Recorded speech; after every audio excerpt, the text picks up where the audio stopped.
Hello दोस्तों, इस नई कहानी में आप सभी का स्वागत है। आज की इस कहानी का नाम है कामवाली बनी सौतन। अंजलि गांव की सीधी सादी लड़की है। उसकी शादी को 2 साल बीत चुके हैं। उसके पति का नाम राजीव है और वे दोनों शहर में रहते हैं। राजीव वैसे तो नेक दिल इंसान है, लेकिन पराई औरतों के सामने वह पिघल जाता है। इसीलिए अंजलि हमेशा चिंता में रहती है। ऑफिस से आने के बाद हर रोज अंजलि राजीव का फोन चेक करती है। राजीव, क्या अंजलि, तुम हमेशा मेरे ऊपर शक करती रहती हो। अंजलि, मुझे तुम्हारे ऊपर कोई भरोसा नहीं है। पता नहीं बाहर क्या क्या करते रहते हो। अंजलि को हमेशा शक लगा रहता है। इसमें अंजलि की कोई गलती नहीं है। ऐसे ही दिन बीतते रहते हैं। इतने में अंजलि गर्भवती हो जाती है और डॉक्टर साहब अंजलि को घर का कामकाज करने से मना कर देते हैं। अंजलि राजीव से कहती है, अंजलि, डॉक्टर साहब ने तो मुझे कोई काम करने से ही मना कर दिया है, अब क्या होगा। राजीव, एक कामवाली बाई रखनी होगी। तुम चिंता मत करो, मैं सब कुछ संभाल लूंगा। राजीव कामवाली बाई की खोज करता है और 2 दिन बाद रूपा नाम की एक औरत घर पर चली आती है। रूपा, मैंने सुना है आप लोग कामवाली की तलाश में हैं।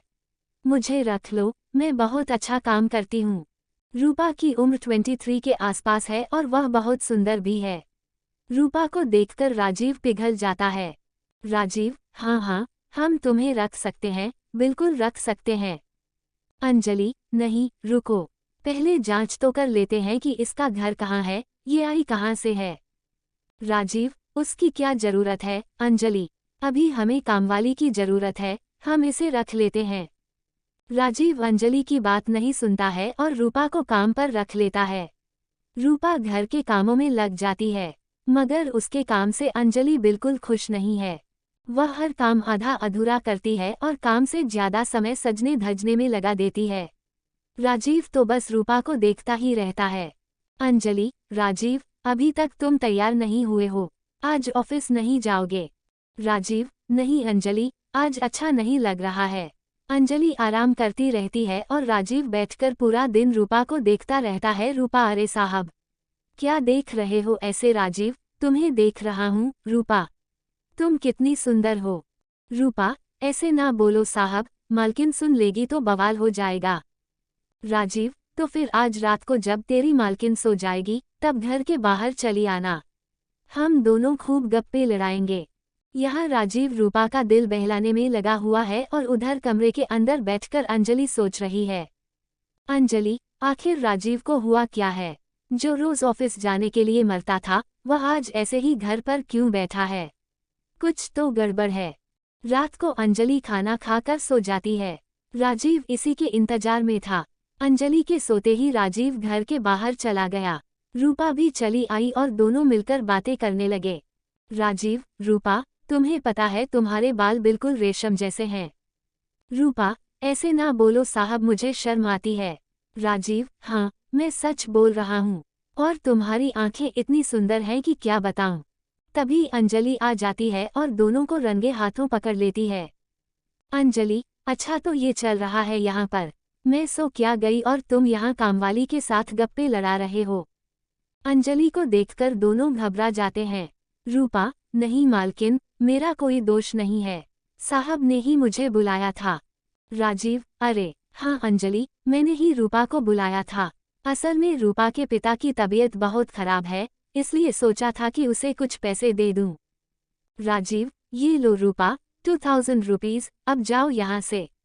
रूपा पैसे लेकर चली जाती है, लेकिन अंजलि का शक नहीं जाता। अगले दिन से अंजलि ने रूपा की निगरानी करनी शुरू कर दी। अंजलि, ये रूपा मुझे कुछ ठीक नहीं लग रही है, और राजीव का तो कोई भरोसा ही नहीं है। ऐसे ही कुछ महीने बीत गए। इन महीनों में राजीव रूपा पर पूरी तरह से फिदा हो गया। उसने रूपा की तनख्वाह भी बढ़ा दी। रूपा भी काम चोरी करने लगी। एक दिन अंजलि ने देखा कि उसके कमरे से उसकी घड़ी गायब है। अंजलि ने इधर उधर ढूंढा लेकिन घड़ी नहीं मिली। अंजलि, घड़ी ऐसे तो गायब नहीं हो सकती, कल रूपा आई थी यहाँ, जरूर उसी ने ली होगी। अंजलि की बात सुनकर राजीव ने कहा, अरे नहीं अंजलि, रूपा इतनी बुरी भी नहीं है, तुम्हारी घड़ी कहीं गिर गई होगी। राजीव मानने को राजी ही नहीं था कि रूपा ऐसा कर सकती है। उसके बाद से हर 2 दिन में घर से कुछ न कुछ गायब होने लगा। मगर राजीव ने रूपा को काम से नहीं निकाला क्योंकि वह तो रूपा से प्यार कर बैठा था। अंजलि ने सोचा कि कुछ तो करना ही पड़ेगा और इसके कुछ ही दिनों बाद अंजलि अपना पेट पकड़कर बैठ गई और जोर शोर से चिल्लाने लगी। अंजलि, दर्द हो रहा है, पेट में बहुत दर्द हो रहा है। राजीव और रूपा दौड़कर आए। राजीव ने अंजलि को अस्पताल ले जाने के लिए गाड़ी बुलाई और रूपा के हाथ में घर की चाबी देकर राजीव अंजलि को लेकर निकल पड़ा। अस्पताल की तरफ जाते हुए अंजलि ने चिल्लाना बंद कर दिया और कहा, अंजलि, पेट दर्द ठीक हो गया। राजीव, चलो अब घर वापस चलते हैं। राजीव, लेकिन अभी तो तुम दर्द से तड़प रही थी। अंजलि, हाँ, मगर अब मैं ठीक हूँ। अब चलो घर वापस। ड्राइवर ने गाड़ी घुमाई और घर के सामने पहुंचते ही अंजलि ने देखा कि घर का दरवाजा खुला हुआ है। अंजलि राजीव के साथ घर के अंदर घुस गई और उसके बाद जो हुआ वह राजीव ने कभी सोचा भी नहीं था। उन्होंने देखा कि रूपा घर का सारा सामान इकट्ठा करके एक पोटली में बांध रही थी। दोनों को देखकर रूपा चौंक गया। रूपा, अरे आप दोनों तो अस्पताल जाने वाले थे। अंजलि, मैंने पेट दर्द का नाटक किया था। मुझे पता था कि तुम एक चोर हो, इसीलिए मुझे यह नाटक करना पड़ा। राजीव, छी रूपा छी, मुझे तुमसे यह उम्मीद नहीं थी। अंजलि, राजीव, पुलिस बुलाओ। रूपा अंजलि के पैर पकड़कर रोने लगी। रूपा, मुझे माफ कर दो मालकिन, मुझसे गलती हो गई। मगर अंजलि ने एक भी बात नहीं सुनी। कुछ देर बाद पुलिस आ गई और रूपा को अरेस्ट करके ले गई। अंजलि, देखो राजीव, बीवी के अलावा और कोई सगा नहीं होता। राजीव ने अंजलि से माफी मांग ली। राजीव, मुझे माफ कर दो अंजलि। आज मुझे समझ में आ गया है कि इस दुनिया में अगर कोई मुझसे सबसे ज्यादा प्यार करता है तो वह तुम हो। आज से मैं किसी भी औरत को आंख उठाकर भी नहीं देखूंगा। राजीव सुधर गया और इसके बाद से उसने और किसी औरत से बात भी नहीं की। कुछ महीनों बाद दोनों को एक बेटा हुआ और सभी खुशी खुशी रहने लगे। दोस्तों, यह मॉरल स्टोरी आपको कैसी लगी नीचे कमेंट में हमें जरूर बताइएगा। ऐसे ही वीडियो देखने के लिए हमारे चैनल को लाइक एंड सब्सक्राइब करें। Thanks for watching.